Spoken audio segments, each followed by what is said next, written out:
Salam saudaraku sekalian, selamat pagi. Semoga kita semua dalam keadaan sehat dan penuh sukacita dalam Tuhan. Sebelum kita memulai aktivitas kita sepanjang hari ini, alangkah baiknya jika kita mengawalinya dengan merenungkan firman Tuhan. Mari kita berdoa. Bapa di sorga, kami bersyukur atas hari yang indah ini, hari yang penuh harapan. Kami akan merenungkan firman-Mu, kiranya Roh-Mu yang kudus menerangi hati dan pikiran kami, agar kami sungguh memahami firman-Mu dalam kebenaran-Mu saja. Dalam nama Tuhan Yesus Kristus kami berdoa. Amin. Firman Tuhan yang menyapa kita di pagi ini, Yakobus 5 ayat 3.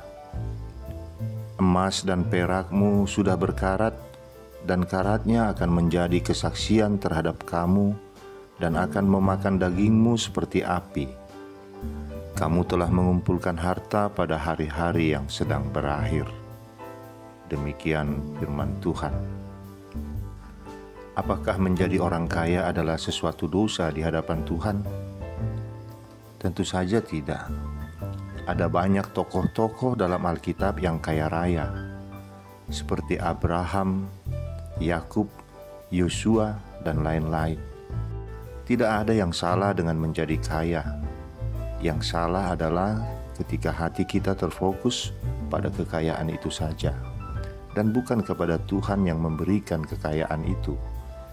Mungkin saja kita masih tetap beribadah kepada Tuhan, tetapi hati kita lebih terfokus kepada berkat-berkat dari Tuhan dan bukan kepada Tuhan yang memberi berkat itu.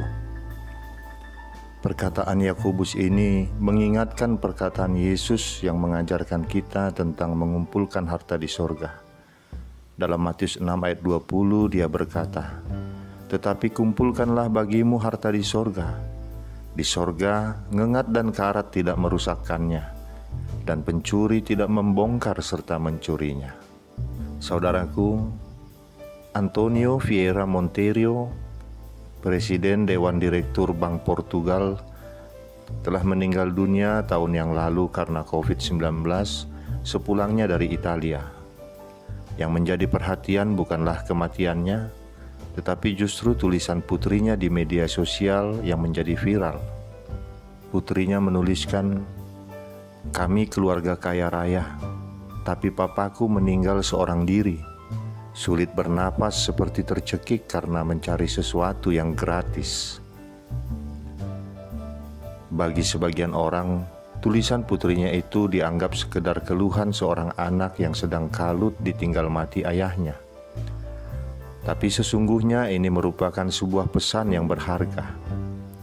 Apa arti bergelimang harta, jabatan, dan kekuasaan? Jika ajal menjemput, semua itu tak bisa menyelamatkan. Bahkan mencari udara yang gratis saja tidak sanggup.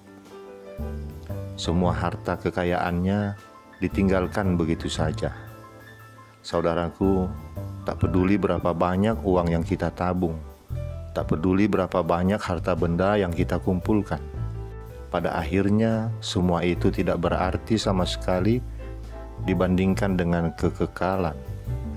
Namun bila kita memakai harta kekayaan kita untuk memberitakan Injil, kekayaan itu dapat menghasilkan buah-buah yang kekal. Kita dapat mempergunakan harta kekayaan kita untuk memuliakan Tuhan. Amsal 3 ayat 9 dan 10 mengatakan, "Muliakanlah Tuhan dengan hartamu dan dengan hasil pertama dari segala penghasilanmu. Maka lumbung-lumbungmu akan diisi penuh sampai melimpah-limpah, dan bejana pemerahanmu akan meluap dengan air buah anggurnya."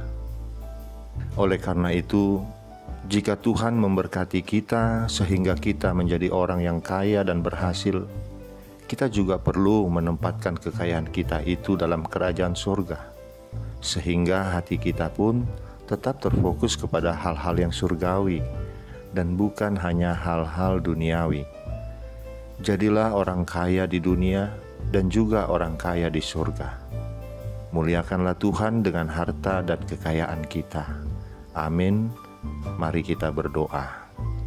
Terima kasih Bapa, kami sungguh terberkati mendengar firman-Mu hari ini yang mengingatkan kami Tuhan untuk tidak hanya fokus mencari harta benda di dunia ini, tetapi kami juga harus mengumpulkan harta kami di surga sebagai bekal kehidupan kami kelak di dalam kekekalan.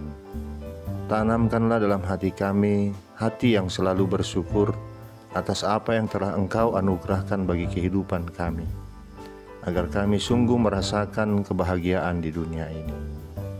Kami juga mau berdoa saat ini untuk saudara-saudara kami yang dalam kesusahan, tidak memiliki harta benda, tidak memiliki uang dalam kehidupannya sehari-hari.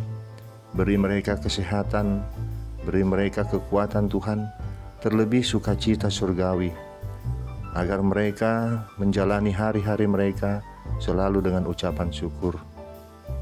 Kami juga mau berdoa untuk kami yang Kau berikan kesempatan memiliki harta benda, agar kami peduli kepada saudara-saudara kami dan tersentuh hati untuk menolong mereka. Terima kasih Bapa. Dalam nama anak-Mu Tuhan Yesus Kristus kami berdoa. Amin. Selamat beraktivitas saudaraku semua. Tuhan memberkati. Shalom.